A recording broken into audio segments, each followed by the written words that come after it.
Hello and welcome to Indiepocalypse Radio, your home for the person who is number one, the best at remembering to hit all the buttons at once and always hitting the. What if I thought about it hitting the post if I would get it better if I was. Um, I love that idea, that kind of lost art. I guess maybe it does exist still. There are people doing radio currently, but I don't listen to the radio. I've been digging into I've been thinking about how far back you like the stuff you used to like, and just going through, just even going back to 2017 and being like, this Spotify 2017 in review or whatever. How much of that do I still like? And the answer is I think most of it. But you see the weird outliers. You're like, I don't want to ever listen to that again. But I apparently listened to it 4 years ago. But speaking of not 4 years ago, speaking of, let's say, a month ago, we have a month and 2 months. We have some game developers here, as is kind of want to do on the show. We are kind of programming against, I don't know, trailers for roguelikes and farming games, and games with guns and games without guns, which means that the way they spend 40 hours of your life doing nothing is different because whatever. Anyway, that's let me get to the guest. Let me just cut to the point here. You may know our first guest from issue 28 of Indiepocalypse with Q Cubed, which I've never said out loud, and it's actually a good thing to say out loud. It's got a good flow to it. It's Carolyn. Carolyn, hello. Hello. How are you today? I'm doing okay. My voice is a little off because I actually got COVID last weekend. Nice. Doing a lot better now though. I have also contracted the novel coronavirus in my lifetime, but it was not I too have bad. not. Yeah, It's I'm very glad it's done, but honestly it was not as bad as when I got strep like a month ago, so Oh yeah, I have mine was very similar to how I experience a cold, which is like, oh, today I have a headache, then today I've got a sore throat and a stuffy nose. yep, And yep. then I kind of go through it in prominent symptoms for 3 days, and then I forgot about it. Nice. But whatever. It's I'm sick. Get out of here. No, done talking about it. You can be here, but I don't want to hear about you anymore. I'm not going to pretend it's gone, but it doesn't have to consume my life so Yeah, very much agree. endlessly. There's a lot of bad things going on, but I don't need to talk about them all the time. Anyway, so tell me what I said. The game early, Q Cubed. Tell me a little bit. How would you describe this game? What is it in short? So Q Cubed is a puzzle game. I guess I've described it as like a spatial reasoning puzzle platformer, and basically the idea is you have this 3D level and you're a little cube and you're trying to move around the 3D level, except you see the 3D level from two orthogonal perspectives. So like you see like the front view and the right view or something. Yeah, So there's some like ambiguity there, like what it's not totally clear what the 3D scene looks like. So I guess the puzzle is trying to figure out what it looks like well enough that you can navigate to your goal. yeah, and the replays afterwards are a real cool kind of because you see the cube then navigate the 3 dimensional space. Yeah, yeah. I actually didn't have that originally, but I think there was definitely like a disconnect. You know, people would go through the level and then I'd show them the 3D level and they'd be like, I have no idea what I just did. Yeah, So yeah, yeah. I think it helps a lot. yeah, and it's a good little twist of a reveal. Now, I think this is going to be a real, I believe, a what's the word I'm looking for? A drought of the important question of how did you hear? So I think you Where did you? Okay, let me get to the point. Where did you hear about Indiepocalypse? Maybe I'm going to be surprised. I think I met you at the virtual Boston Fig this year. I'm not surprised. Yeah, I thought it was super cool. I was like, I feel like I haven't really seen stuff like this, but it's like I don't know, very very nice that like someone's like running this and trying to like kind of group all of these really cool indie games together. I was like, I definitely want to participate. Perfect. Yeah, I was hoping like sometimes there's like a secret where it's like, oh, I knew about it beforehand, but I meet so many people I don't remember. Um, yeah, it's been very weird that well, it makes sense, but for my very specific as the soul or one of the soul, I don't know, video game vendors or someone who's going to video game like events to like sell something. I'm like, where are these events? They're all Yeah, digital still yeah, because yeah. digital people or primarily game developers. How many of the when was the last time you go to something where somebody was selling a game at their booth or their game was even out even, you know? Yeah, yeah, Years. Yes, it's just primarily this idea of hey, wishlist my game. It'll be out in 3 to 4 years from now, and yep, yep. that's no life to live properly.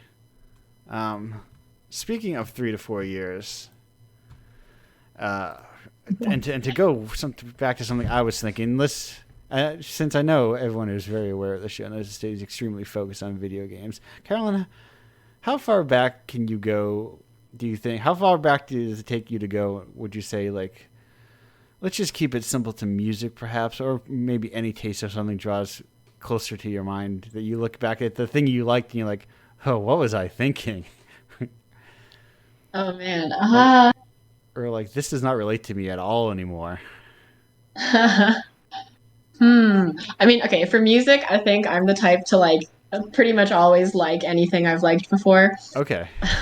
I think I just grow attached to things, like whether or not they're objectively good, or even if I would have liked them separately, I just grow attached. But I've definitely, let's see, like I think recently I tried to reread some like books that I was into as a kid, and I'm like, wow, this is not very good or interesting. Like, but I feel like at the time it was like this is so engaging and like, wow, I love these characters. And then I'm like, oh, they kind of, yeah, I don't know. I guess sometimes you age out of certain things. Yeah, I wonder if that is a. There's something. I think there is something with characters that are there's how do I put this politely to these characters? There's there's an appeal to shallow characters when you have a creative, usually maybe especially when you're young. Oh, okay, I am there because they offer very little to you in terms of the text that is presented to you. You're like, oh, I can build up so much of them in my brain. Yeah, yeah. I mean, I used to be very into fan fiction, so Yes. Okay. I Well, totally see that. Like, I feel like the best fan communities are where the characters are almost kind of just these empty shells. You can put whatever you want in right. them. They are cool And looking designs. yeah. Yeah, kind of I a blank slate. yes. That is a secret guess you will learn about in roughly 12 minutes, perhaps. Can you parse out the clues? Which is oh my god, yes, I knew I forgot something, and I forgot this entirely last week, which is I forgot to change over the guest list. So really, you should know, in like approximately 2 seconds. But there's so much stuff, There's so much stuff you need to manage and like change stream names and all that junk. But yeah, I've been thinking recently, and I actually just saw like a comic posted online like 20 minutes ago, and I've been wondering like is so to be polite to Nintendo, um, Samus Aran does not have a character, but the internet do a very would convince is doing their damnedest to convince you otherwise. I've been wondering, like, is there a Metroid game that has this theoretical bounty hunter that doesn't actually exist but exists within like fan brain? And like, I was wondering, like, has anyone tried to fill that niche yet or not? Yeah. Oh man, I just searched Samus Aran to try to find some like lore, and some of the top questions are, who is Samus Aran boyfriend? What's the answer? Um. Oh, there's a love interest called Kevin Keane. Comics only. There's a comic. Oh Oh, yes, okay. comics only does a lot of I heavy see. lifting in the world of in the world of character lore. I've found Joey Apernica, surrogate son, manga only. Oh, that. What a yes, Wild. I found that especially in this June, this Pride Month. You find that especially with large corporate character driven works, comics do a lot of heavy lifting in terms of here's our representation in our character based shooters. Like, well, if you look in the comics, if you look in the supplementary materials, and because obviously your battle royale does not have character moments in it. It's been a very insidious kind of transition in terms of like AAA of to the character base. You look at the depths of the Wikipedia, you will find that we do have representation. Yes. Yeah. Whether you admit, listen, that Blizzard internal whatever. Oh no, yeah. Listen, that's just a codified version of like the BK Kids Club that's been around forever. People have always been doing it. It feels like everybody still does that on all scales. Everyone wants to check every individual box, and they just did it. They just codified it in the gross way and made it feel insincere. But Yeah. Yeah, I mean, I guess it's like sometimes you just have to like argue to your execs, just be like, hey, look, yeah, here's the data. We needed to make it into data. yeah, and I honestly feel I get the same feeling from just sometimes lists of characters where they try and check off every like we've got every type of person. It's like that makes sense, but there's also a weirdness of how front and center this all is that it's I don't know. It always and like using that as marketing. Like yes, Oh using it as yeah. being like, well, but our game has lesbians. And I'm like, yes. Our game has every pronoun in it. It's like yeah. yeah, it's good. Yes, a life does, but it's very weird that it's like I don't know what the game is, but I do know all your characters' different like gender and sexuality taxonomies. Mhm. I don't, but I'm also like a very like that is an important thing for some people, but that kind of thing is so detached from my own like personal interest in terms of like what I like has partially to do with who. Anyway, people like what they like. I'm not trying to be mean to people, but it is kind of weird how things like that get advertised. Yeah. I remember when I saw for the first time, like, for the first, like somebody, some daring person used an actual screenshot from Boyfriend Dungeon. I'm like, that's what that game looks like? What? Like, I've never played it, and if you've never played it, go look up what the game itself looks like. It's It has like two different art styles, right? Like yeah. There's there's the dating sim and then there's the dungeon.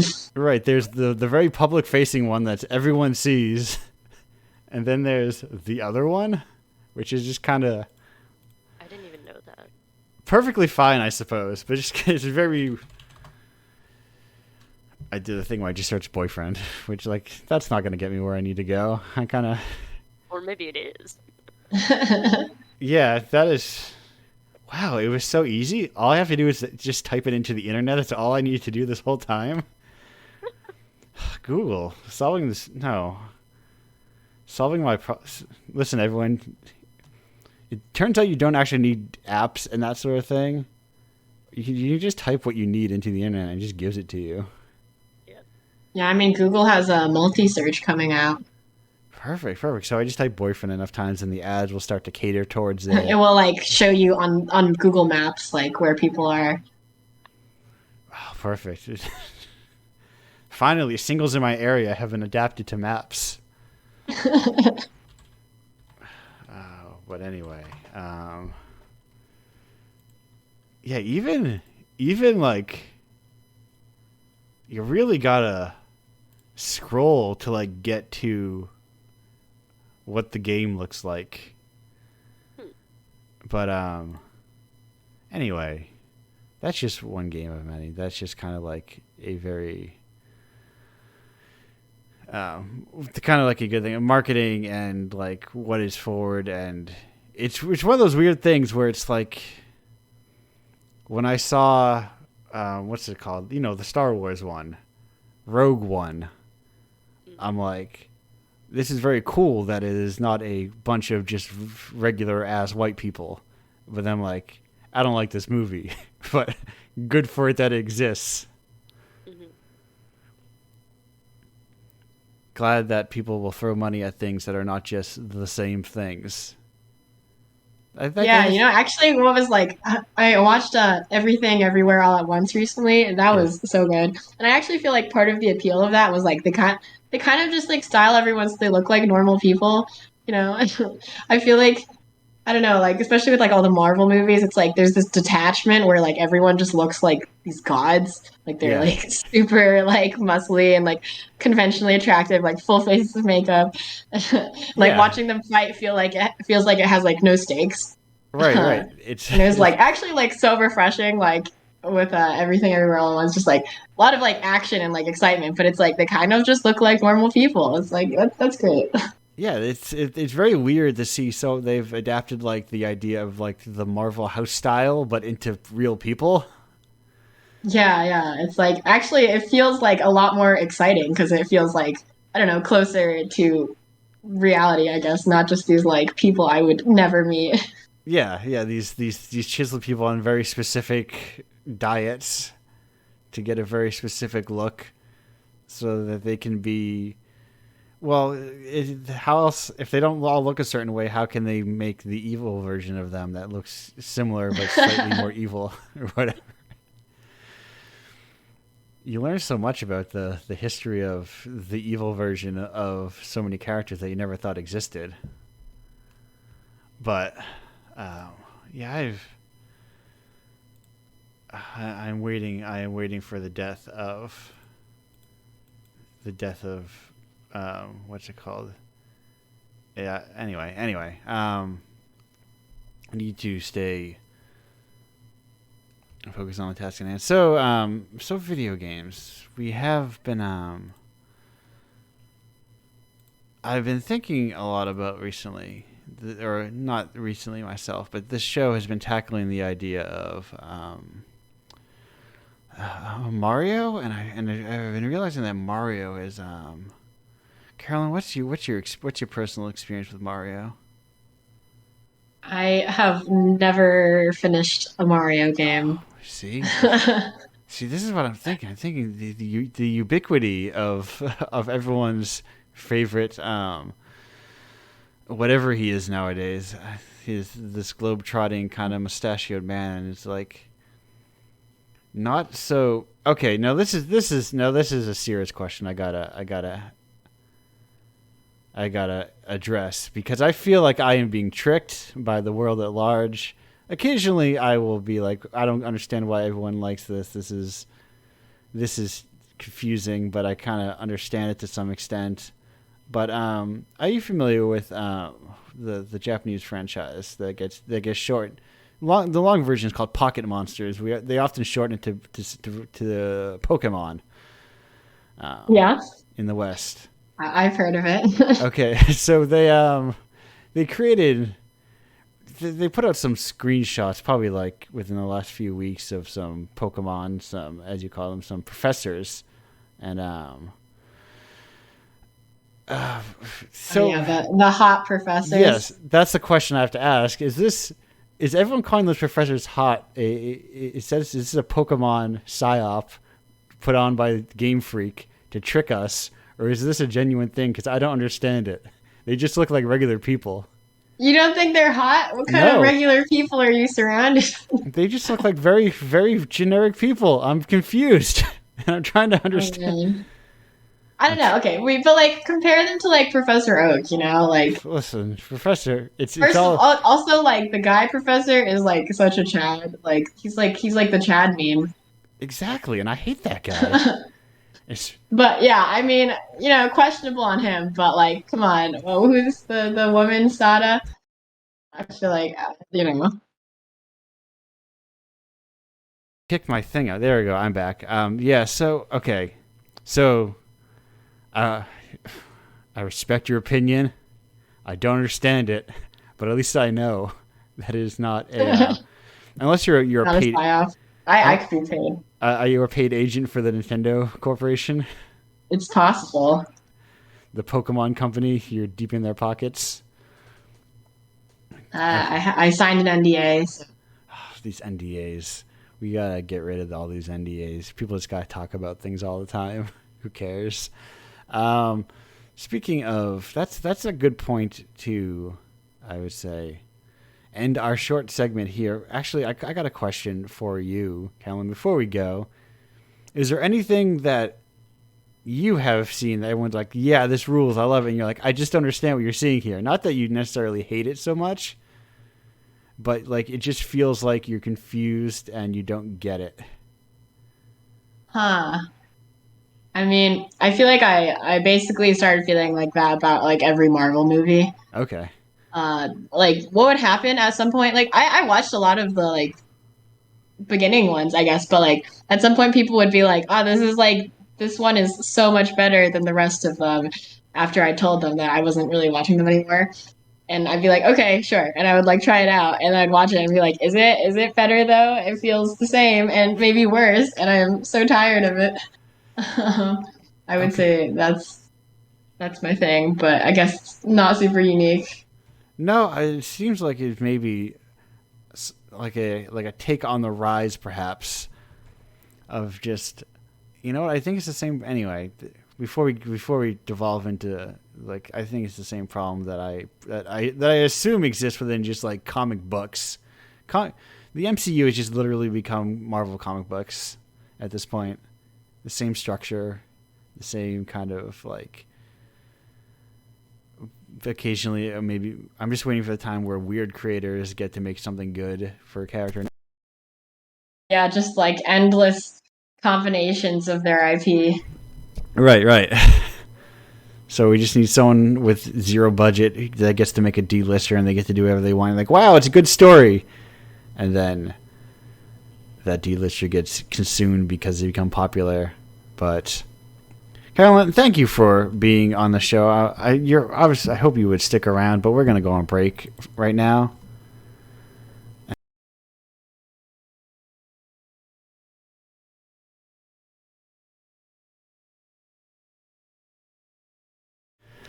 Hello and welcome back to Indiepocalypse Radio. That was Current in 93 with The Descent of Long Satan and Babylon. And despite what the whole re-release thing, that's an album from 92. I'm very particular with that sort of thing. And that's one of the annoying things you get sometimes when you buy, like, the metadata will be like the published date or like some kind of like re-release date and whatever. Anyway, that's an important thing for like me and me alone to point out. We're here with our second guest, the second surprise guest, the mystery voice from earlier, who you may know from issue 27 of Indiepocalypse with Flesh for Boy. It's Sunny. Sunny, hello. Hello. Thank you for having me. Well, thank you for being here. Important question that are on people's minds, and then the thing that I don't remember the answer to, which is, did you know about Indiepocalypse before I told you about it? That is a great question, and I think the answer is I had definitely heard of Indiepocalypse. Like, it was somewhere around my mind. I got an email from you asking if I wanted to be in Indiepocalypse, and I was like, that's something I've definitely loosely heard of, and it sounds like a cool thing to be a part of. So, kind of a yes and no. Yes. So it's like, so then the follow-up question was like, did you remember where you loosely heard it? The answer would be no. It was almost definitely Twitter, I think, because it feels like we run in kind of similar circles. And Yeah. then also, I've spent a lot of time on HIO, so kind of, yeah, I felt like we had, like, circles in common to some extent. Yeah, and my circles are kind of ever increasing and ever expanding. Yeah. But I feel like there are like different cities that I'm wondering where like the pockets or like where I go when it'll feel like the prodigal child has returned and it's like like the city that everybody knows who I am. I'm waiting for what that is. There's definitely, like, there's a lot of super small indie that happens in Toronto, and so... I think it might secretly be Toronto. Yeah, I definitely think Toronto has a lot of, like, weird games and, like, really little weird games going on. Like, yeah. Because I'm familiar with a decent amount of people, or very loosely familiar in one is like in a business sense with people within the hand-eye society, but also like people in Toronto who I think when I first met them they did not know what that was. Yeah, the other thing that's weird is like it can be really interconnected and insular at the same time. Yeah. So like there are lots of people like I know lots of people who are connected with Hand Eye, but like I'm not really connected with them. Like it's this weird thing where like the way that you get into indie games sort of like tethers you to one spot, and then it'll be like, oh, I should know all these people, but I don't necessarily. Yeah, I found like that interesting thing of like even just like with the local like I get followed or people contribute to games and they are from like the Boston area, but they seem to have I've never met them and granted I am a very once a year kind of person to that community. I'm like a real ghost member type, but sort of the Groundhog Day guy. Yeah, I'm like, well, listen, it's like an hour and a half out from where I live. It's fair, yeah. It's a trip. It's usually easier to like take the train in, but that even then is a while to get to the train. Yeah. But like I would see people or they would follow me. I'm like, oh, these are game developers in the Boston area. Like, oh, they seem to have zero kind of like connection to anyone else within that community. And it's like, I think so. I was thinking about this when I was talking to someone yesterday in a different who helps to run stuff down in Austin, and the idea of like how codified, and maybe this is like a thing around video games entirely, which is like how codified scenes are, like that there are like organizations that are like, this is the organization within the city, rather than just like, here is the Toronto game dev scene, but there is not like a 501c or whatever, Mm-hmm. Yeah.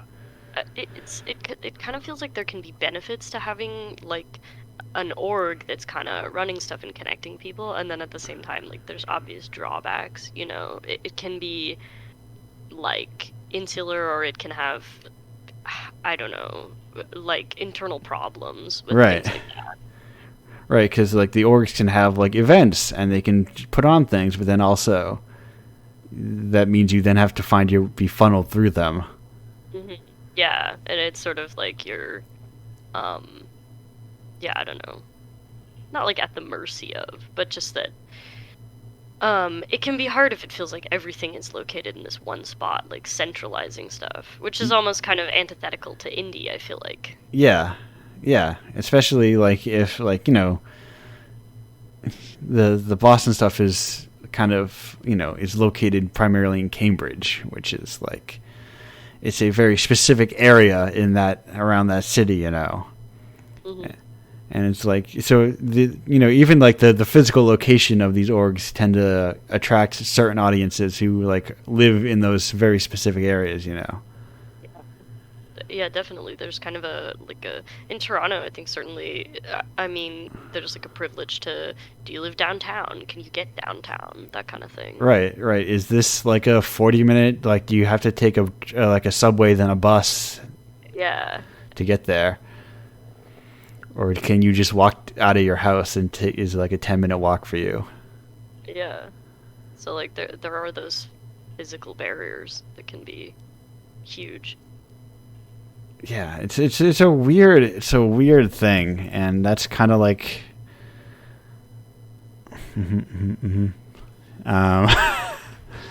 no, someone did made a good post that I saw, and I'm not going to repeat it, but I like it. I had to nod in approval to it. But yeah, that's kind of why I'm trying to like, well, if I'm the one in the door, I can just like, if I go to the Toronto scene, like, yeah, let's let him in, and then I just open the door, and it's like, I guess I'm kind of like, you know that picture where Tom the cat is opening the door and the other guys are coming in. Oh yeah. Yeah, sort of like if we could just crack the door open. Yeah. Everybody can come in. We can kind of lower the barriers. That's me. I'm Tom. I'm opening a door, and all you other cats are like the rowdy game devs making weird bullshit. They're sneaking in with our weird games. Yeah. They're like, this is unmarketable. Where's the content? What's the goal? I've had so many like this, and even like as a developer before Indiepocalypse, I've had like just demoing experiences like people asking like, "Oh, what's the goal?" I'm like, I don't know. What? I definitely feel like that's kind of, if you're at all experimental, sooner or later you will get accused of like, what you've made is not a game. Yeah. Or like, where's the game part? Right. And definitely a lot of stuff I've worked on has been kind of like that, where it's like, can we call this a game? Maybe. And my approach is the same thing with art, where it's like, yes, game is not a qualitative measurement.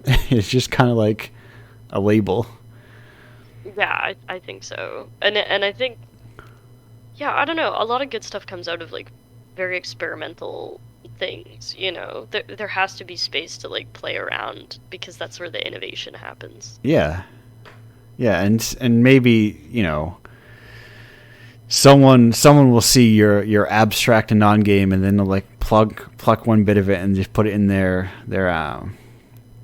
50-hour pastel farming game. Yeah, certainly, like getting the triple I treatment, I guess. Yes. The I'm sorry if I'm picking on pastels today. I think it's just because there's probably some indie showcases going on, so I'm seeing a lot of just like of the. Okay, so this is a question for the game devs. So wholesome, right? You know, as a movement, I enjoy plenty of media that one would consider wholesome, but why do all wholesome games look the same? Like visually, why they all share a very similar aesthetic? That's the part I don't understand. That is kind of an interesting, because I've always thought of my work as being really wholesome, but I've also been like accused of being like a horror writer. Like, Yeah. there's a really weird mix where a lot of the time I work on stuff and I'm like, this is really cute, it's really sweet to me, and sometimes people take it and they're like, that was very disturbing, that was a very upsetting thing that you made. Which is, yeah, so I don't know, I almost feel like wholesome is like Uncontroversial. Yeah, I think a lot of games have been sanded down a little bit. Like they have to kind of create an image that has mass appeal, and I don't know. Yeah, like they're getting boiled down into something. Yeah. It's the thing that always very confused me is the aesthetic similarities to them. When there's like, even at like the core, to be wholesome doesn't require flat shading, you know, and pastels. I hope you guys can't hear like massive car alarms going on outside. I cannot. I live in a very loud area, but yeah, I do, and I feel like there's a certain like, I don't know what it is, like tax bracket of indie games almost that is very tends to look very similar to each other. Yeah, I got turned down to an event that offered me or didn't offer me, but offered all rejectees discounted tickets for what they were calling micro indies, which was teams of 4 or less. Mm-hmm. And I'm like, huh. It made me realize that the term indie, as you think of it as like, and this is not unique to games, I think I saw a meme going around about don't ask an indie musician why their parents have Wikipedia pages. But Yeah, yeah, Man, more or less though. I would have my like primary idea of indies is more or less. But I guess that's not true yeah, anymore. like to me, like, I guess it's true that it's sort of like, I don't know, I almost feel like the lines are getting a lot more blurred. Yeah. Like, it's very hard to define whether something is indie or not, because like smaller publishers are bigger now, and bigger publishers often have kind of less of the, I don't know, I have less of the hits. Like they're not really. It's strange because in some ways I feel like the monopoly has gotten way more powerful, and in other ways I feel like it's lost a lot of its like power. That there are indies now that are huge, that are really really big, to the point where it's like, do you even want to call this an indie anymore? But yeah, to me, I think when I think of it, I always think of like 2-person teams or 1-person teams, like really just making something on your own. Yeah, that's where like my brain tends to go in terms of like, what is the equivalent of a developer recording into a tape deck, because they don't have a studio. Yeah. But it's I think it's kind of a losing game for any term you invent, because eventually somebody with more money than you will take it if it gets any kind of traction. Yeah, I think. Yeah, it's hard to. And I almost feel like it's a losing battle to try to pin down the term at all. To be like, oh, this is indie or this isn't. I'm like, I don't think there's really much point in. Yeah.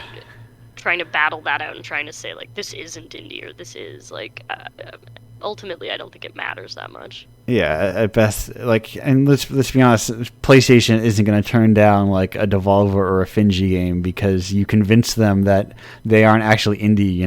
They're going to say, sure then, Sonny, I will let you include your 20-minute long indie game into the showcase because you convinced me that you're real indie. So, what is the war you are waging for the term, right? Sort of feels like a wasted effort. Yeah, when you could just spend that time making a game. Absolutely. But speaking of games, let's. I should have let off with this, but it just kind of went into conversation. If I were so you've arrived at the Sony headquarters. I'm a Sony executive, and you're like, for this next for the next showcase, you're like, I want to get Flesh for Boy up there. What is Flesh for Boy? So Flesh for Boy was kind of my first foray into like the idea of a parenting simulator, which is something like I'm still kind of chasing. We worked on, some friends and I put out a demo for a game called Baby, which is about raising a baby demon, and I think it's my response to like a trope that has always pissed me off, which is the idea that like if somebody had like a horrifying little monster baby, that they would be cool with getting rid of it or not having it. I feel like that happens in a lot of like kind of bad TV and stuff. People have like a monster baby and then they're like, gross, kill it. And Yeah. I just never agreed with that. I was like, but I love a little monster baby. That's what I'm excited about. That's what I want out of games. So Flesh for Boy is kind of like, I don't know. I really wanted to make a game focused around that kind of thing because I feel like there aren't really games focused around that. There aren't really games that are about parenting, to be honest, or that are about, I don't know, like really loving something. Yeah. That is very like fragile and useless. Right. There's a lot of games about dads, but not very many games about parenting. Yeah, and so. Yeah, and in other ways, Flesh for Boy is just sort of like an upsetting a way to take a moment and do some weird self-reflection, because I was in this kind of era where I felt like games should have like a quiz inside them, and games should ask you kind of uncomfortable questions about yourself, which I just think is fun. I wanted them to have a little bit of like, I felt around the time I made Flesh Boy, everyone was really into BuzzFeed quizzes. I felt like I wanted a little bit of that people are really seeking this like self-reflection and like seeking an answer to like, what am I like? Put me in a category. Right, So right. Which that. which character am I? Yeah. You know, what little token are you going to get? And what does that say about you? Yeah. I recently was listening to a podcast and they were doing that. I feel like there was a quiz that went around that said like, what percentage character do you most relate to or something? Yeah. And they mentioned during it, which is a thing I did not know about it because I never took it. They said you had to give them your email. I'm like, oh, that makes sense. That's why these things exist. Every time one of those things comes up, like it's the app that makes your face old, or I'm like, well, what data are they mining from me? What's the? Oh, absolutely. What am I like? Ooh, I can find out which Marvel Avenger I am if I just give this survey site my social security number. That's all. Yeah. But then I can post it on Twitter that I am Captain America. Let's sequence your genome. Yeah. And it'll tell you like what dessert represents you. Yes, and then honestly, the face ones are the ones that drive me the craziest. I'm like, people, what are you doing? They are clear. And it's also sort of like the like 23andMe. I'm like, who do you think should be allowed to know everybody you're related to? And like, Right. a fair amount about your DNA, and even about like what diseases you might be predisposed to. Which is like, I mean, not trying to sound like a kind of like tin hat, like full conspiracy theorist. It's just that I genuinely think like how is it, what marketing trick did they pull that they made you feel so comfortable giving a random company that kind of information about you? Right. Especially in an age where like, employers have a vested interest in how healthy are you going to be in 10 years, I'm like, that just seems wild to me. Right. There's put that information out there and have basically no control over it. There's a point of healthy skepticism that's good to have. Like there's a spectrum between like, I give away all my information and I live in a Faraday cage deep underneath the ground. Yeah, I'm like, I think there has to be like a healthy middle point between those two things. Like, right. I put tape over my laptop camera because why not? Yeah, I just think there's a certain, just not for me, not something I'd like to do. Where, right. Where like whoever owns 23andMe is like, cool, okay, so we know like who owns 23andMe now? Yeah, so we know a lot about you, and we have all that information. We could do with it what we will. Oh, and we went bankrupt, and then a hedge fund bought us, and then... Yeah, I think it's good to be a little bit wary of those types of things. Yeah, especially... Because don't forget, this isn't anything for people to forget, is that there are people involved in the steps of all these things. 23andMe is not like an idea that's floating around. It's a thing that is run by people. Yeah, exactly. It's not like a little robot that's gonna just like test your DNA and give you an answer. Like there's human beings in every step of the way. Just think about anything you could do at a job that you work at, and like how much information you have access to, and you're like, I'm just gonna give this all away one day because I can do anything because I'm a person. Yeah. But speaking of giving everything away. No, that's not the right answer. Speaking of going to break, I'm going to go to break right now. Speaking of not taking any information, I don't want any of your information. That's why this show is audio only and names optional. Or like, in general with this thing, I kind of take the information that is given to me and kind of accept it as fact. And we're like, yeah, sure. Whatever, name's immutable. Images unnecessary. I get a non-insignificant number of please ignore the name on my PayPal. Yeah. It's those things are hard to change. I am one of those, and I'm probably never gonna change the name on my PayPal. Yeah, those are.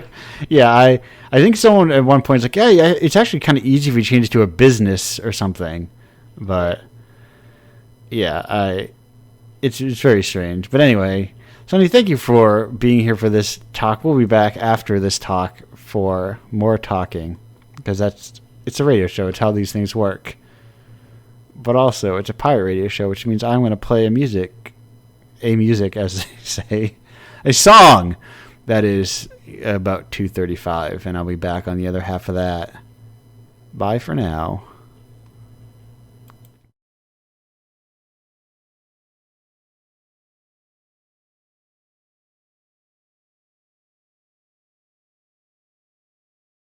Which is a little Welcome. bit daunting.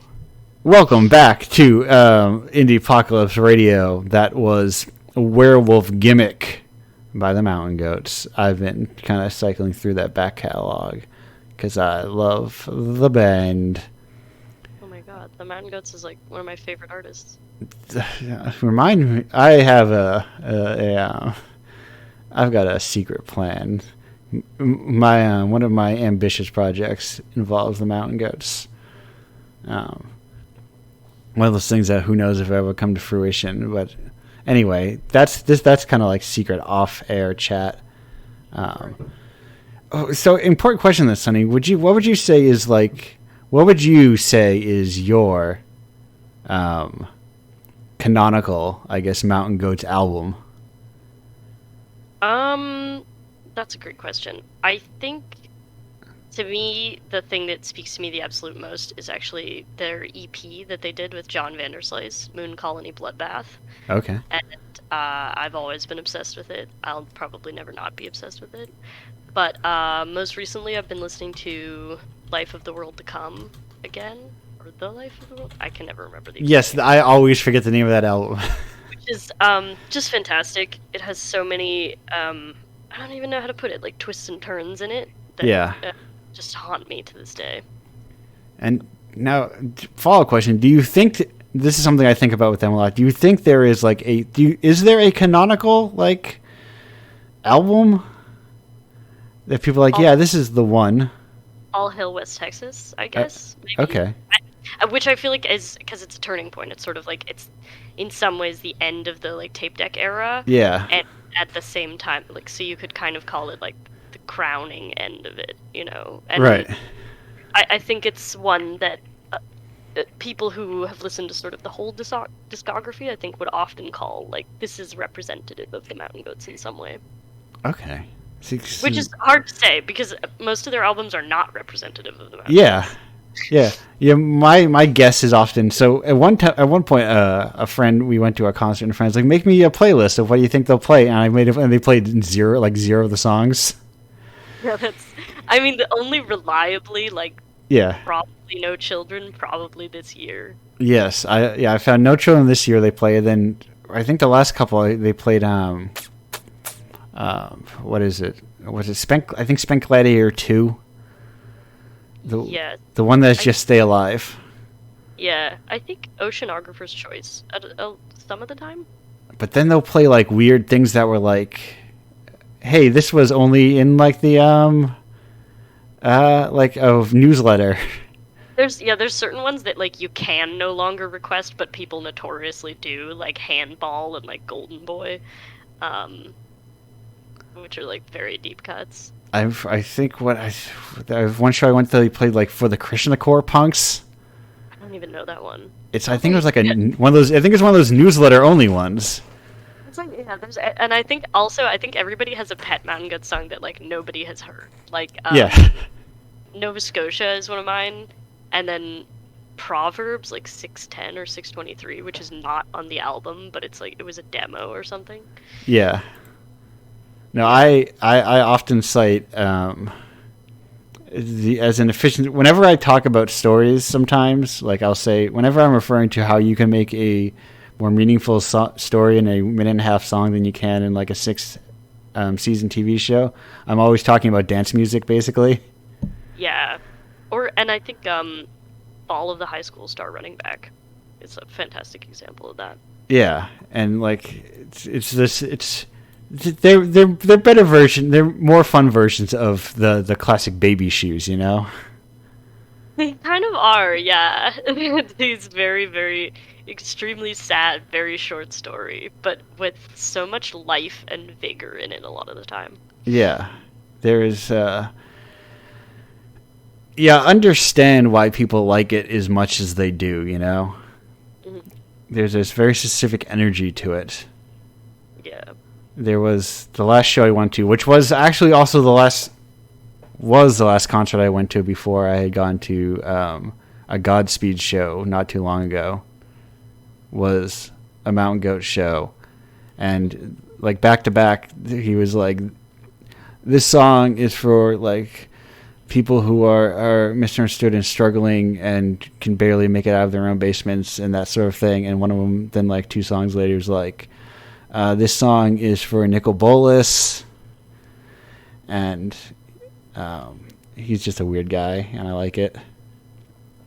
Yeah, there's also, I think something about the Mountain Goats is that, like, not afraid of the idea to have, like, small ideas or small, like, concepts that are kind of precious to you and that you take out and make a whole thing out of, which is, I think, really inspiring for other artists because there is always this fear that you need to lock yourself into something or that you need to have one subject or one theme, and it's like, this is untrue, you know, you can keep exploring and you can keep having things that just fascinate you as like a pet project and still make things out of it. Yeah, I have no love for professional wrestling. Disinterests me, but conceptually I love it, and I understand. I Beat the Champ makes me kind of understand why people like wrestling. It really does. I mean, I could be fascinated with professional wrestling, but I sort of... Their shows are like every episode is like 6 hours long. Yeah, it seems like a commitment. Yeah, and there's like so much history, and like I feel like also like 4 hours of it is not good. Yeah, my effort is to get more wrestling on VHS because I would like to sort of have it on when I'm around the house. Okay, that is, yeah. It seems like a good like background thing. It's so weird that wrestling exists and is huge like it is, you know, for like what it is, which is like, I can't remember who I first heard call it carnival theater, but it is basically carnival theater. Absolutely, it's such a strange extension of, but really, yeah, what theater is, you know, which is like so surreal. It's this very like heightened fake realism. Yeah. Which is fascinating. I don't know. Yeah, no, I mean, before the project I was making before Indiepocalypse, that like frankly burned me out because I was like, I don't want to make this game 6 hours long so that it can be a real video game that I can sell. Was a wrestling game.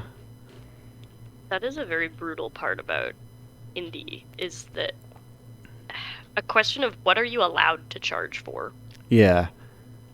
And that's part of what I'm trying to change. I mean, that's, I guess, the part, like one of the main thrusts of what I'm trying to change is like I'm putting all these things together and being like, some of these things are like 3 minutes long, but you paid $15 for it because it's worth your money and your time.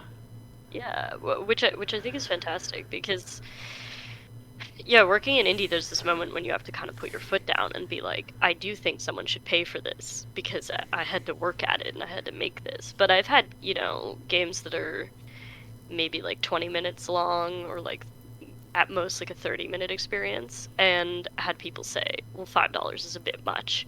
And I'm like, I spent a year making this. Right. You know? And they're like, well, $5 is a bit much, though. And I'm like, I can't help you. I don't know. Yeah. Don't pay it next time. Right. I can't feel bad about that. You know, if I spent 4 minutes making you a coffee, you would still owe me $5. Right, and then you wouldn't have that coffee in like... Yeah, and then you would drink it and it would be done. Like, I don't know. you really can like put so much time and put so much of your heart into something in indie and really get sort of skewered because of like Steam metrics. Like, Yeah. um, I was at a thing talking to, and this was someone who I believe was even another developer, and he was like, when I was explaining like what it was, and he's like, "Well, why would people get that? Aren't people trying to save money?" When I was like, "Yeah, I mean, a lot of the games are free anyways." Like because I like to link to that because even if people don't buy it, I would love it if people still played these games. mhm. So I mentioned, I think I had mentioned like, yeah, I mean, if you can go, you can also just go to their pages and play a lot of their games for free. And he's like, well, gamers are looking to save money. Why would they pay something that's more money? And I'm like, well, they're worth more money, but I'm also putting in work to curate them, so they're partially paying for the labor of not having to find the games themselves, and And I mean, and it is like a zine. There's a zine element. Yeah. Like it has pages and stuff. Like, and I think that's worth paying for. And I think like having walked around at zine fairs and stuff and having tabled, I'm like that's worth something. the core of Indiepocalypse is, or like one of its pieces is me going to TCAF and Yeah. being like looking around and going, huh, all these people are selling things because they want to go to this show to make money. Yeah. And what are we game developers doing? Giving out postcards and stickers and not selling anything. Recap is so heartening and so brutal at the same time. Yeah. Anytime I've been there, and I've been there as a game dev, and I've been there as a artist, like as doing zine fair stuff. I wonder. And every time I come away like so inspired and so beaten down feeling. Yes, I think that's one of those like the ebb and flow of artistic inspiration where it's like, oh man, look at all this cool stuff. I want to make something. And it's like, oh wait a minute, I'm working a 40-hour job and it's hard to do and it requires skills that I don't have, or whatever your reason is, that you can find a way to drag yourself right back down. Yeah. It's I don't know. There's something to me like very, very joyous and fun about selling stickers and stuff like that. And then at the same time it's very like, I don't know, just like I'll never be this, or Yeah. is this worth it? Is this like a good investment of time and of labor and that kind of thing? Now I'm wondering if we had attended one of the same TCAS at some point. I'm doing that as well, I think potentially. It was the year that Junji Ito was there? Yeah, I was there. That was the last year I was there. So we were there at the same time. Because I went to that one, and then I think I went to the one previous to that. Yeah, I think I went to that one, then I didn't go to the one previous, but I went to the one before that. So we could have actually, we most certainly have seen each other. We may have even spoken to each other before. Been in the same room at some point. Yeah. Yeah, that's funny.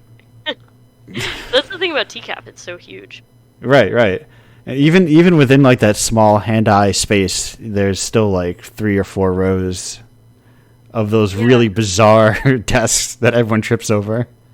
Oh yeah, the standing desk area. Yeah. I used to do a lot of work in that library actually. Because I didn't have like a office or anything, and my desk at my apartment was like in our living room, so it was kind of hard to work. So I would go work at the reference library a lot of the time. Sometimes at those bizarre standing desks that were, everyone would trip because they were on like a little raised step. Yeah. Which I think is probably fine if you're just attending the library as normal, but when you're like walking through a bunch of crowds, you're not expecting it to be there. Yeah, on like a regular day in the reference library, those are fine, they're not a problem. But yeah, sitting at a table in the comic sex games was just like watching people trip over those like every 5 minutes. It's like, well, careful everyone. Yeah, or having table or signs or tape or just doing everything in your power to try and figure it out. Yeah, the poor like organizers for that. I definitely felt for them. Yes, yeah, and part of me is like disappointed that it's not happening this year because I'm like, oh, that'd be fun to go there because I also like the show a lot. Yeah, I do, and it's just such a great way to, for me at least, to just like meet artists who are in the area, like, and sort of connect with that space, and because like Toronto, there are a lot of art schools. There's a lot of young like kind of new artists who are putting stuff out, and I love like zines and comics and stuff. That's such a like passion of mine. So Yes, I am very similar in that field. The nice thing about TCAF is that I can't spend a lot of money there because I have to bring it all back with me. that's true. Yeah, definitely. TCAF is it's maybe better for like my finances that it hasn't been around. Yeah. I unfortunately have a show also local to Boston, which is Mice, which is also very good. And I have definitely been like, now that everyone also has like credit card readers. Oh my god, yeah, that's made it so much worse because like, even just a couple years ago it would be like, well, I'll take out this much cash and then it'll just be a rough day for me because Yeah. I'll spend all of it. But now that it's like, oh, we actually have a card reader, I'm like, oh no. Yeah, I'm gonna right. buy green printed things. So I stopped by like the fanfare booth, whatever, first, so I get a nice big bag, and then I buy like a bunch of zines from everybody, mini comics, Mhm. and have these huge piles of just like cool stuff, and I have like a milk crate. They're so fun though. Honestly, of like the dumb stuff that I spend money on, I think like I keep all of my zines in like a big binder, and I'm Yeah. like, it's fantastic. It's great to own. I have like one of those office like milk crates. Nice. That way I can have like folders that are alphabetized. Oh, that's awesome. I also collect too many comics, like way too many. I had a terrifying apparently the supply chain opened up for like 2 minutes for a week, and then I got like 50 books in the mail all at once that had just been like building up and getting delayed and delayed and delayed and delayed, and then it's like, oh, here's a million comics. Oh my god, that'd be so overwhelming. Yeah, and I'd actually just gotten finished through them. I was like, all wrapped up. I'm ready to crack into all these Criterion movies that I haven't watched yet. And then a giant stack just showed up, three boxes on my doorstep. I'm like, oh man. Yeah. Anyway, I like comics a lot. That's my my self-indulgent. When I become a popular internet celebrity, my self-indulgent podcast will be tricking people to talk about comic books with me.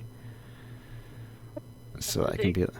It'll be a great success. That's where I'm among people who are very easy to trick into talking about comics. Yeah, it's like because I need someone to like throw all these ideas I have in my head at. Mm-hmm. I have I have this someone. What are the odds that your friend group is ready to hear your Rumiko Takahashi TED Talk? That you have feelings about. That is definitely like something about being the person in the friend group who's like, all right, guys, I've prepared a presentation. Yes. Let me listen. So, the reason Masana Koku is so much better than the rest of her work is the dedication to actually crafting characters. And anyway. If you could dim the lights, I have some slides I'd like to show you. Yes, as you can see, these comics, like the main characters and the character shifts, and I just like something about the visual medium I enjoy. Those pictures that say thousands of words in them, Mm-hmm. But anyway, we're enough about comics chat that could go on forever. Let me do my customary refresh for the I come bearing bad news or regular. I come bearing very regular news, which is there are no questions. But do either of you have questions, either for each other, for me, for the table, as it were, the ether? Yeah. What was kind of like the impetus to start Indiepocalypse? Like, how did that kind of come to you? Yeah, so to trace it all back, like to weave all the threads together, there was me going to TCAF. I went to TCAF 1 year with just the game. That's when I had I should sell something next time I come here. Mm-hmm. So then I made a zine for the next time I went, which was my Seinfeld inspired tabletop role playing game, and my like collection of party games. So I brought that there. I'm like, I should sell stuff. And then I was getting like my aforementioned wrestling game, which like a series of was just honestly one in a series of games that I like had an idea, but they did not want to make 8 to 10 hours long. Mm-hmm.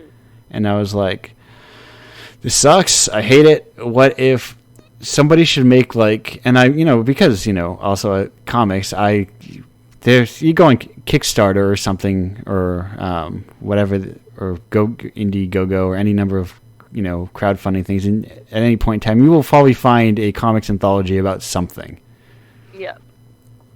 There's so many of them. And I'm like, somebody should make anthologies, but like for games so that people can do like real low risk things and they can like have shorter stuff and like a sampler so that, hey, if I'm an unknown artist, maybe someone knew an artist that was in this anthology and then they picked it up and they went through the whole thing and like, oh wow, I really like this work by this other person who I didn't know about.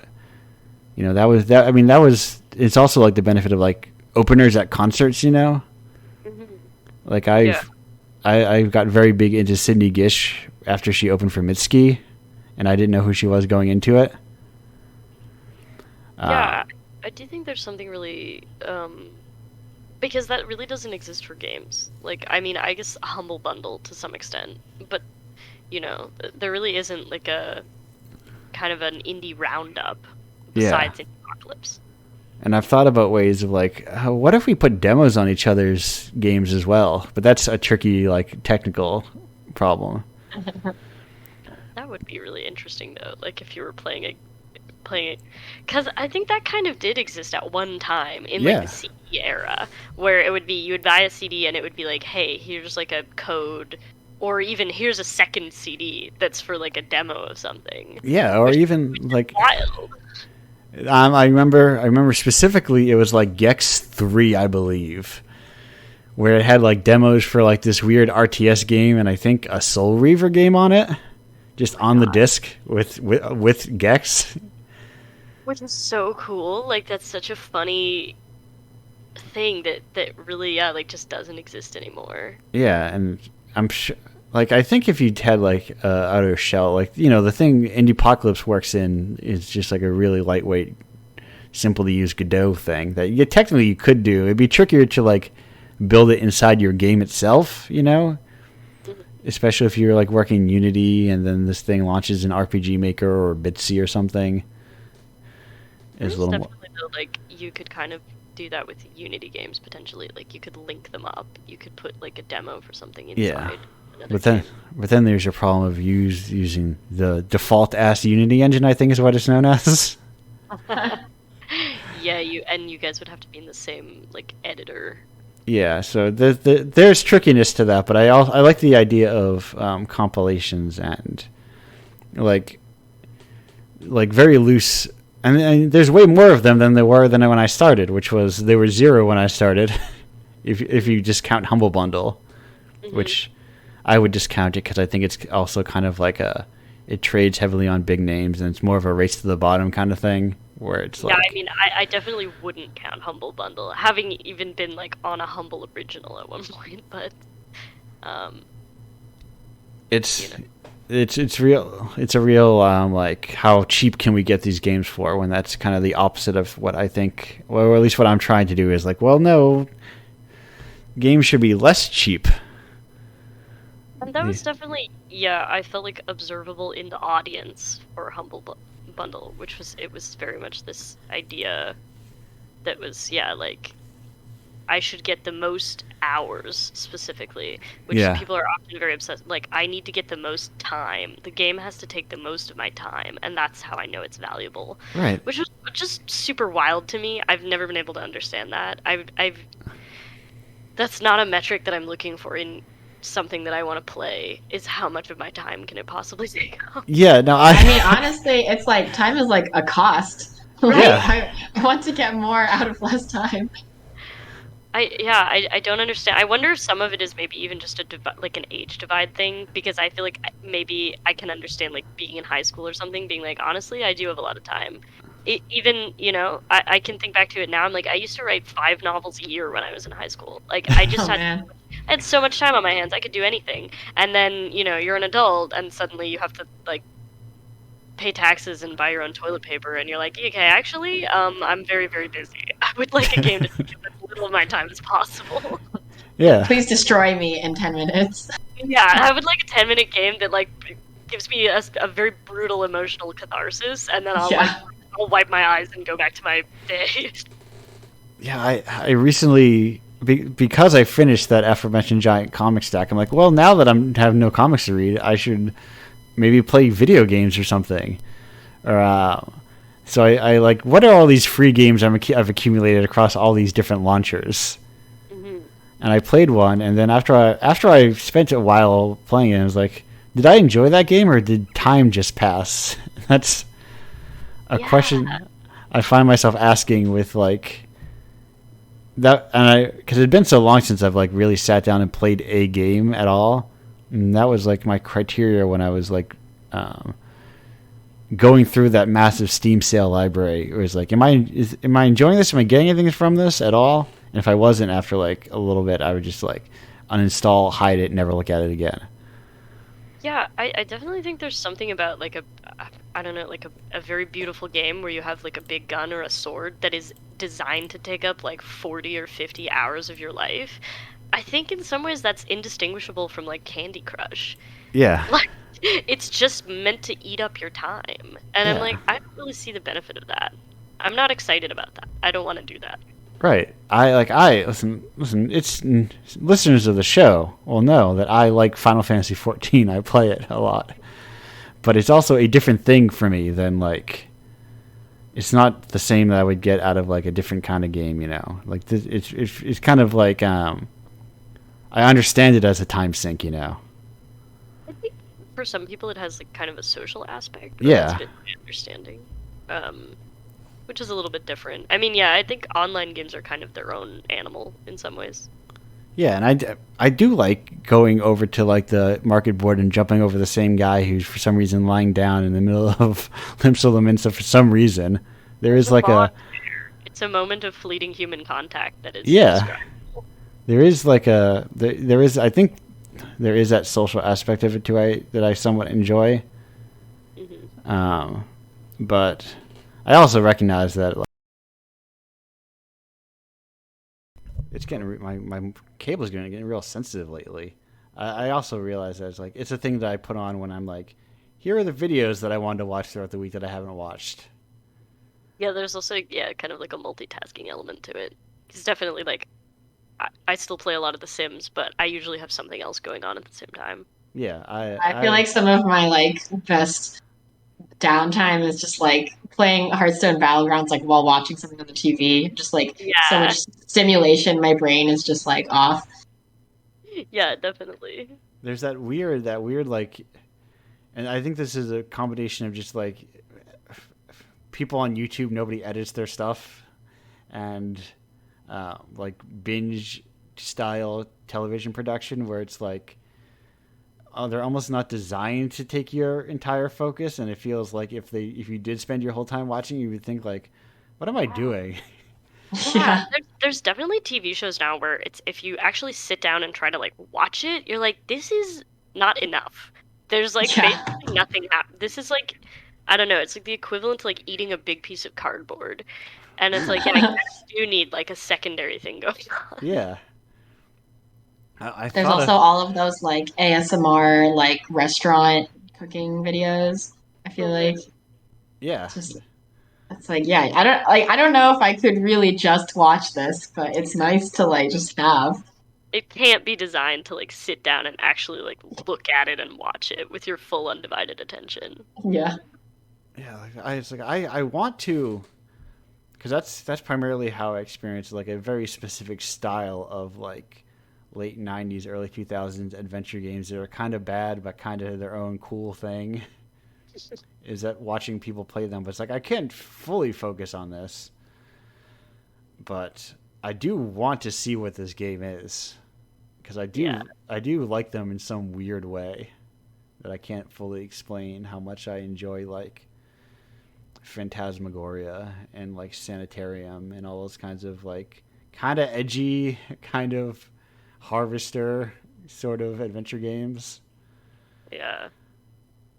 But they're also like 18-hour long videos, and I was like, I don't want to watch. I can't focus on all this. There is, like, to jump back to a conversation we were having much earlier, there is kind of, I feel like, been a big divide between, like, dark games and, like, adult games versus, like, young games and, like, gentle games, Yeah. which I feel like that's Which is part of funny because I feel like kids love horror also. children crave blood so much. I'm not even joking. Like, that's, just like fairy tales, like old fairy tales, and even just like the kinds of things kids are interested. I'm like they really love like blood and violence, and I I have think a I have a cousin unfair. who's super into like SCP or whatever it's called. Yeah, I think it's very unfair that we try to say like stuff made for children shouldn't have those things, and I think it's like, and what's also I think sucks about it is it means kids end up looking for stuff that is in fact more mature than they should be looking at, stuff that Right. is maybe like this isn't actually great for kids to be watching. Right. Listen. I was a child and a teen, and I liked the cool, edgy shit. Yeah, I I definitely I craved blood and violence as a yeah child. yeah. There's like ooh, but also like at the same time, and like I think the people who also are kind of separating these things, like blood and violence, does not maturity make. Exactly. Mat- Maturity is more likely like your like 4 hour long character study where nothing happens. It really is. Yeah, I Like mean, in a way, I wonder if we're like doing them a disservice by only letting them like have violence that's just like cartoonish and without like any consequences. I do, yeah. I think that that's unfair to kids. And I also feel like they can kind of tell. Like, I think kids as an audience can really tell when they're being pandered to, or when stuff is kind of cutting away from, um, like an ordinary amount of realism or of consequence. yeah, I did a show in Akron and I met a very precocious child and she was like it was at a museum and she was like the daughter of one of the curators and like both her parents were artists and she was Mhm. like no I know I understand this she assured me like oh no I really like this game and it was like if you're familiar with Indiepocalypse these games are usually like they're dense weird little like things a lot of times like when kids come off I'm like I really don't know what game a kid would play in any of these issues. Mhm. But she was like, no, I don't look like I'm doing any. I don't look like I'm reacting, but I really like this. I really like what it's doing. I'm like, yes, right, because she's like 10, but kids can be smart. It sounds like a condescending thing to say. No, really. I remember like very distinctly having a conversation with my father when I was, I think, 7 years old. We were going to a production of Macbeth that my mother was in, and she was playing Lady Macbeth.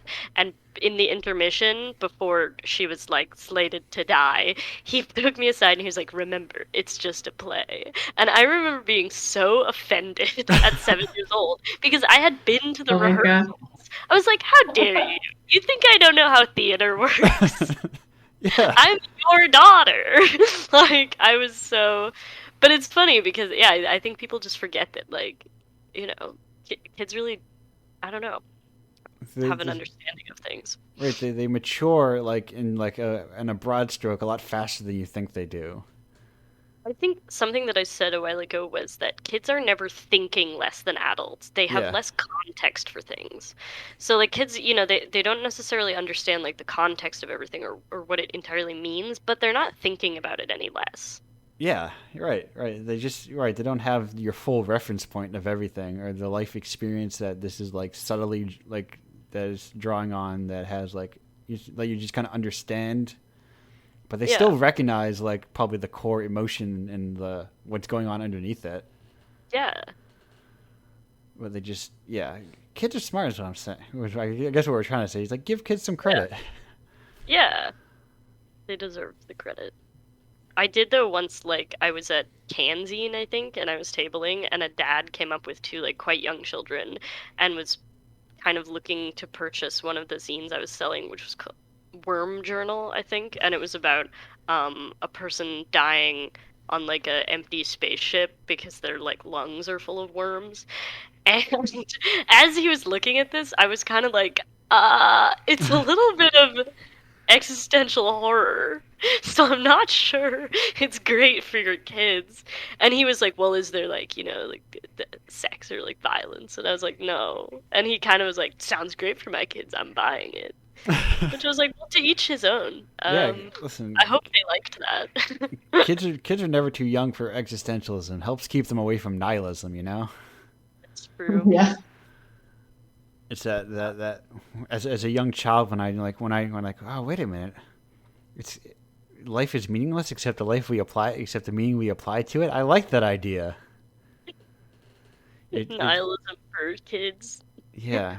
When I was a youth and I discovered that this is teen Andrew remembering what he looked up on the internet, the idea of like nihilism being the absence of all meaning and existentialism being the absence of all meaning except the meaning we apply to it. And it was like, as a kid, like I like that idea. I'm spinning in this cosmic darkness, but we all are, and we're all putting ourselves into it. Mm-hmm. And it was assuring, you know. Yeah, and very comforting. Yeah. Yeah. Something to take part in. As any good New Englander, I had, that kind of understood entrance into, I don't know what brand of Christianity it was, but then you're like, well, we just do it by default. Then if you don't have anyone making you do it, you're like, well, why would I do this? I'm a kid. I don't want to go to this building. It's boring. And then you're like, well, what is there in life? Who knows? Yeah, I guess I've always kind of thought it'd be cool to like make a game about different ethical systems. Yeah. But I have no idea how that would work. But I think as like a teenager, I used to be super into like utilitarianism, which I now think is like very stupid. But like, it's like I don't know, kind of a brand of things like that you might just like be into at a certain age. Yeah. But like, yeah. When you're trying to like parse together the underlying systems of everything. Like everything. Yeah, when you start to like question, like, well, everyone says you should do this or that, but like, what are the real rules? Like, yeah, I mean, like, are there rules? And like, I think that's where like actual sort of mature art offers to people this kind of like way of thinking. Yeah. Well, and you have to like define a system of morality for yourself at some point. Yeah, and as we all.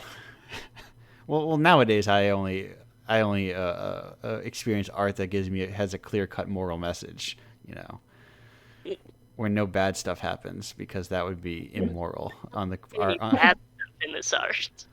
Yeah. And to have problematic characters, that would be endorsing evil. There better not be any villains. I'm not gonna like that. Kids love villains, though. They do. I think. Oh, sorry. Go ahead. No, I was gonna say. I think you might have been gonna say the same thing. That it comes from, I think, the same sort of place. So, like, these are complex people that I don't understand fully, and that's like the draw of them, like this unknown quantity. I was gonna say I think that's something that kind of is happening with like queer art, where there's an idea that it should be very like wholesome and good. Yeah, that feels very frustrating. Yeah, let me tell you something. I love it real messy. Yeah. Yeah, that's the thing. Is like that's what I don't know. That's what queer experience is in my life, at least. And that's the tricky thing about like how do I like.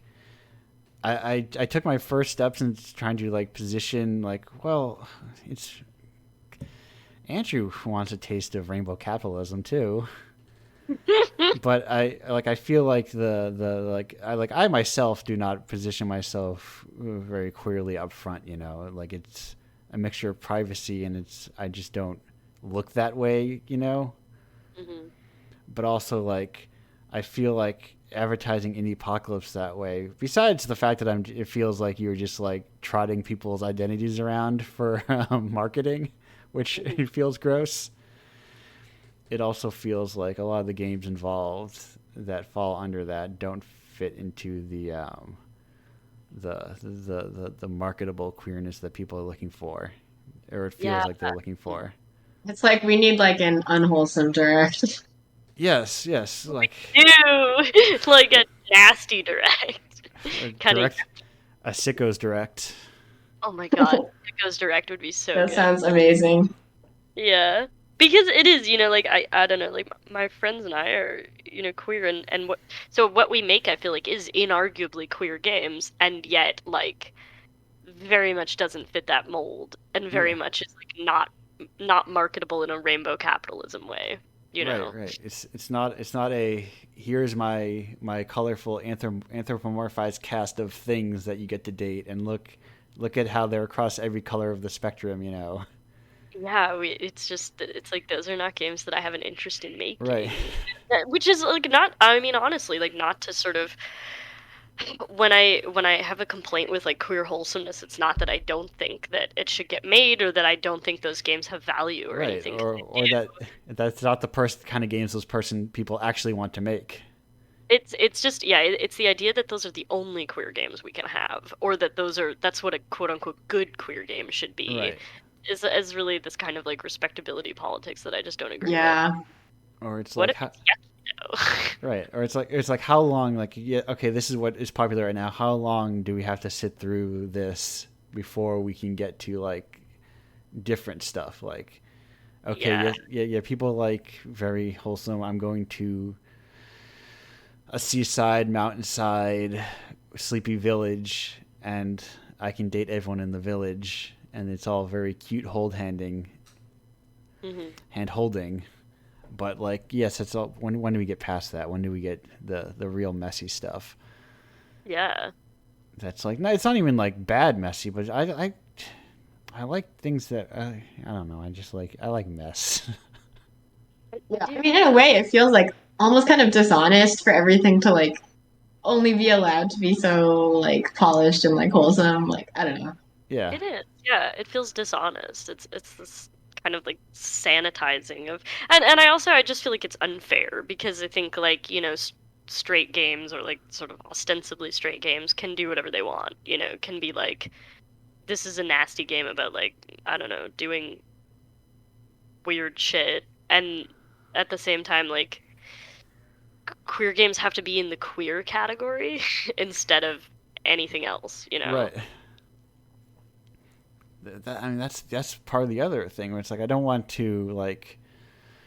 I feel like advertising Indiepocalypse in that way also it does the same thing where it kind of like narrows the lens of like, oh well, now people are here for like, oh well, these are queer games, or like it kind of gets filed off into its own little category and like quarantined off in that little zone, quarantined off in that little zone, if you will. Where I'm in quarantine. yes. Now I know I can only appear on 3 lists throughout the year instead of all of them because I am now a diversity talking point. Yeah, that's sort of like we only have time for you. We'll get to you when we get to you. Yeah, your month is over. See you later. But it's a messy thing that I think people. But I think a lot of it is just an extension of just like the cleanliness. I think games probably have it maybe. I guess probably bigger productions like film and television probably have it the worst because there's so much money involved just to make the base thing, Yeah. But in terms of like the smaller scale independent things, games got it bad, where it's like they still feel like there's so much like the default of polish, Yeah, definitely. So you have, you've got your 100K or 200, 300, 400K budget minimums for like games that people pay attention to. Yeah, and polish is so artificial. Like it's so I don't know what it is. I feel like people who come from outside of games have an idea that games must naturally be like that. Yeah. And it's like, inherently false. It's going to be interesting as I try and present myself to this, because I'm going to a punk flea market, but tomorrow even. I'm going to there's a really cool show. It happens in like it's bi-monthly in like Cambridge or Boston, depending on what venue they're at. Called Hassle. And it's like this punk market, and sometimes I go to it. And because it's like an art punk show, there's like art people there, people who worked at like local small theaters, and I had to explain to one of them like it was interesting explaining like what I did to this person who's like works at the Brattle, which is we're just getting local flavor right now. The Brattle is a theater in Boston, I think. Cool. In Boston, I've never actually physically gone to it, but anyway, it's like a small art house theater, more or less. Mm-hmm. I've been there. Yeah, it's if they stop hosting Trash Night Online, I may have to go there. I've gotten so used to Trash Night Online that I don't know if I can live without it now. Trash Night Online is such a good name. It's Trash Night is a beautiful thing if you're not busy. I think it's the third Tuesday of every month. It's just real shitty movies, but like it's a celebration of bad art, and I love bad art. Mm-hmm. Because it's kind of in that conversation of like polish, where it's like these things are very unpolished, but there's something in them, there's like a heart in them. Yeah, some sort of like kernel of raw creativity. Right, like somebody was like trying, and it's always very interesting. Mm-hmm. Like I remember when I watched so I forget what it was, like it's something cop, like Katana Cop or some stupid name like that. I forget. It's a classically bad movie. But I was like, it's like somebody made this movie, but they don't know how they understand that making movies you have to like point cameras at things and film them. But like you realize like the absence of like when it's camera work, when it's missing, it suddenly becomes recognizable, Mm-hmm. And it's like, oh, there's these fundamental things that are missing, but then it also feels bizarre because the way everything like does not work like it should, or like the way it has these strange cuts to it. Yeah. But right. Anyway, the end of my actual story is that when I went there and I had to explain, like, oh no, these are just like, and we were talking about like I was wearing like a House shirt. If people are familiar with House, the movie, the Japanese movie. Yes. Not the American horror film. And they're like, oh yeah. Then we were talking about movies. I'm like, well, this is kind of like, you know how they make art movies. They can make art games. And she was like, oh. That makes sense. I just never thought about games like that before.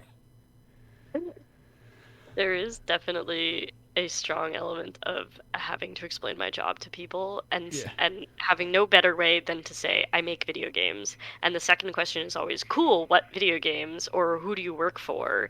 Yeah. And then having to explain that there exist very small studios who you haven't heard of. Right. And I work for several of them. Yes, yeah, no, I've seen people who... I think there's like that different level of indie. I think that is kind of like that sort of like when a person has like 6 credits across 5 different studios, Mm-hmm. And it's I feel like it's really odd because I think if you are on the street or talking to whoever and you say, yeah, I'm in a band, they're like, cool. And they make a lot of assumptions, which are probably like, you're in a small indie band, maybe with your friends or people you work with, and maybe you play shows. And when I say that my job is I make video games, people immediately are like, cool, do you work for Nintendo? And I'm like, no. A very, very, very small percentage of people who work in video games work for Nintendo. Yeah. I guess it's like just viewed as like people just don't realize it's like an accessible thing. Like you could just do it if you wanted to. Yeah, that's the thing. It's like you can just start a band. Like you could just make a video game. That's very much like a weekend project you can do. That's something you can do with your friends. That's a real tangible thing you can get into. Right. Classically, Ludum Dare has been going on for like a decade or more. Yeah, oh my god. And like Global Game Jam, like Toronto Game Jam, like there's tons of, there's so many ways to get into games. Yeah, but I think there's like just saying you're in a band is like a good perspective on it because I think people don't have that vision. They understand what a band is that plays a bar every couple of months, you know, but they don't have in their mind what the video game equivalent of that is. I think a lot of people are shocked that that even exists. Yeah, You know, yeah. They what is the there are a lot of video game equivalents of playing at a dive bar to 6 people, but totally. Feel But it's like, like in the past, like maybe like what, 20 years? How long ago now? 15 years ago? Like when we just had a lot of flash games, like tiny flash games. It's yeah, like we just don't have those anymore. Like people don't know what like a random bad like low budget fast game is. Like it's true. Yeah, like people don't realize that that's something that a lot of people are doing on the weekend or like doing after work. It's making video games. yeah, it's just another art form like all the others that have like any the scale is infinite on what it can Hmm. be, Yeah, and yeah, yeah, which is crazy. I wonder if like Newgrounds core is gonna ever come back. You know, that kind of very specific vibe of It's such a good like aesthetic. It like yeah. it's like very bad and very good at the same time, and something like I don't know. When I will was sorry, go ahead. I was gonna ask what's the spiritual successor to Kramer's quest for hentai, I and don't will know we if ever it, see it? yeah. I was never particularly like on Newgrounds. I spent like that era of the internet being on Sims 2 forums. Okay. Were mainly owned and operated by like middle-aged women, often who like were parents, grandparents. So that was a very strange like environment to kind of grow up in on the web.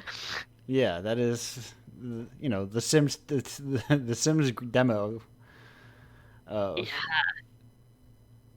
I even talking about this because I have Origin installed now that I reinstalled all my little launchers. I'm like, Mhm. what if I just played The Sims? OTS2. It's a bit hard to get running on modern computers, but it is not impossible. And there is actually a lot of documentation about how to you basically do have to actually go into like the game code and edit the graphics rules document, Yeah, which is just like I mean it's an SGR, but you can edit it in any text editor. right. So it requires like a slight what is technically programming, but really not. Yeah, Um, I remember I went through a lot of stuff like that. I think when I was trying to get like Diablo 2 running again before they like re-released it. yeah. Of like, here's how you have to edit the launcher and everything. So Yeah, that, I love those ones where you have to like disable whatever, like, because it's meant to like run through a website or something that they shut down. or like at a resolution that's a million times smaller. Yeah, that's the issue with The Sims is that it can't recognize new graphics cards, so it will like automatically force you to run on lowest possible settings. Well, So you have well, to go in and like reset it so that it's the like, no, you have to computer like is too 10. good. Yeah, you also have to enable like resolutions that didn't exist at the time. I do have The Sims 2 Ultimate Collection on Origin. It is one of the few games I have on Origin, along with apparently every Battlefield. It's fantastic. I, I've been playing that for the last like couple of weeks and I'm having such a great time. I think so. It got to a problem where there was just too much of it, Definitely. and I liked there being like I think that was part of the appeal of like the Sims, like when because I got in on the ground floor of the Sims Mhm. 1 and Sims busting out, I believe it was. And Yeah. there's an appeal to like, oh, this game has one expansion pack and that's it. Well, but Sims 1 had about 8, I believe. Yeah, well, I was a child and I could afford one of them. I was my sister and I had to save up together Yeah. using our like, combined Christmas money so that we could acquire the various expansion packs. And it did take us several years. That is, for now I'm an adult and I can just buy all the Sims expansion packs I want. There was a system, like, if you happened to live in a neighborhood with some kids who also played The Sims, there was a system where if you owned the last expansion pack, that was the disc you would have to run it off. So you could borrow somebody else's discs to install multiple expansions, and then you would only need um, expansion pack 8 in order to actually run it. Right. This kind of underground network of Sims Yeah, expansions. black market Sims expansion. Which I think we did at one point because I don't think we ever owned Hot Date, and it was a very early one. So if we could borrow it from somebody, then that would be no sweat. Now, Sonny, this is a very important question for you. Mhm. Do you have any experience with like the GBA games? I don't. I never. And this is a weird fact about me, but Yeah. we didn't have television in my house until I was about 11 or 12. And the first ever like console or anything that I owned, like the first thing I ever played games on that wasn't a PC was the Nintendo Wii. Okay. So I really have like a huge, even though like I'm from the right era, I'm missing a huge chunk of like games memories that basically everyone my age has, which is like I never had. I was also not allowed to like play games basically. Yeah, I it's. could only play educational games like spelling and math. Do you ever have Reader Rabbit? Oh yeah. Hell yeah. I had a lot I of Reader think Rabbit. We had a lot of cereal box games, which were Hasbro, I believe. I think my one experience with Reader Rabbit, or the Reader Rabbit expanded universe of his friends, was also like my only experience with like an old Apple computer with like actual floppy disks I had at school. Amazing. Which I'm gonna say says more about the funding at my school than my age. Um, Yeah. but I think I played one of those where you had like those giant disks that you had to. Because eventually we did get real computers that had Prodigy and everything, and we could. But when I started, it was like Apple IIs or something. Brutal. And yes, I had one of those. Anyway, the end point is those GBA games are weird, and there's something. So I've heard. I've heard a lot about the Game Boy Sims. I think there was one that was about like Strange Town. There's like a Strange Town mystery that goes on and stuff. Yeah, because there's a lot of like lore about it. Because they're like story games, because they're not Sims games exactly. Sims on other platforms is always very, very strange, and because I played like various Sims games for the Wii, and I had eventually got a DS and played various Sims games for the DS, and they're super weird. And I also had Sims for like an iPod Nano 3rd gen, the one that was square. And it was a game where you would just be a DJ. And it had nothing to do with The Sims. It was not a Sims game in any way, shape, or form. But you could make a Sim. And then you would just be a DJ and it would quiz you on the music you had on your iPod. what? It was amazing. Interesting. But the best game for the Nano was Spore, easily. It was a beautiful little like 2D game, kind of like Snake, where you would control like a little spore and you would ride around eating little guys. Oh. And it was incredibly fun. Now I'm confused. Okay, that is the same thing as that Will Wright game. I was like, okay, that is right. Like, yeah, that's what he did after The Sims. And then I guess sort of retired from games shamefacedly. The funnest fact about Spore is that it was once the #1 pirated PC game of all time. I bought Spore as a child, and or as a young adult, and our family computer couldn't run it. That's really funny because like it's kind of it's bad in a lot of ways. Like it's very poorly optimized and it doesn't run. And actually, I was playing Spore like last week or something. I reinstalled it, and what's fantastic about it is if you have a tendency to get sucked into games and play them for too long, what's great about Spore is you just play it until it crashes, and then you're like, okay, cool, I'll go do something else. Because reliably, it will not run for like more than an hour.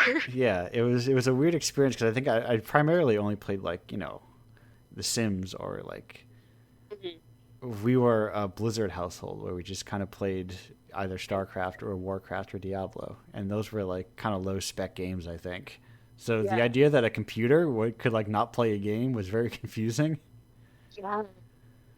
I got hit with that with The Sims though. Even like I think I couldn't run The Sims 2 on my first computer, the one that that my sister and I were allowed to use. That I think was like my dad was throwing out basically. Yeah. And yeah, I had to get my first ever graphics card so that I could play The Sims 2. It was a Radeon like graphics card, and it had a picture of like a redheaded like kind of sword lady on it with Nice. large breasts. And to this Oh. day, I credit it with making me gay. Like, I think there was something transcendent in that experience. you both your computer and you unlocked something new that day. I was like, wow, we're really gonna be able to run The Sims, and also I've changed the way that I think about things. Also, Dad, I'm going to keep this box for a little while longer just in case we need to return it or something. I was like, also I'm gonna hold on to this, and the memory is burned into my mind forever. Yeah, just in case, you know.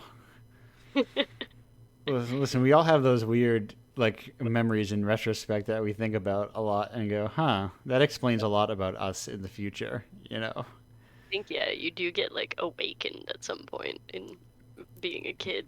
You start thinking about stuff. But like you've got that heteronormativity so burned into your brain that it just does not register quite properly.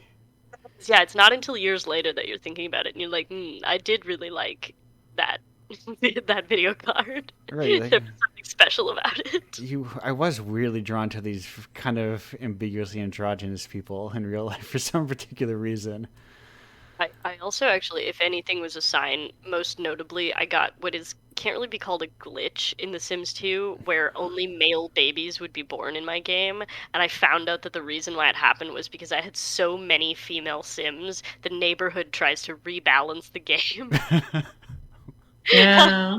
Wow, that is sort of damning evidence. It's just like, oh, just doing it on. I just like them. I just like them. Just don't need any boys here. They're Yeah. not relevant to anything. Well, speaking of no boys allowed, more like no shows allowed, because we're cresting onto 2 hours of this show we're having, and we're gonna spin it down because we can't run. Listen, I begrudgingly release this show as a podcast, but it does come out as a podcast, which means I try to like keep it listenable, you know.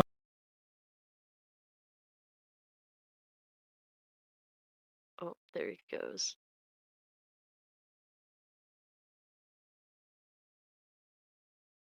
There we go. I'm back again. Yeah, I try to keep it like at a reasonable length. You can hear me in the Discord as well, right? We're back. Yes, perfect. This happened for a long time, and then it didn't happen. Now it's happening again, and I don't even know because I haven't changed the cable at all. I love cables. They're my favorite things. I don't want to buy a new cable. I'm cheap. They are treacherous. But yeah, I guess what I'm trying to say is I'm closing down the show. Well, thank you for having us. Thank you so much for being here. Before we go, this is because this is a radio show turned begrudging podcast. We do have plugs at the end because that's what things do, you know. Sonny, where would you want to direct people towards your work or the things that you would want them to see?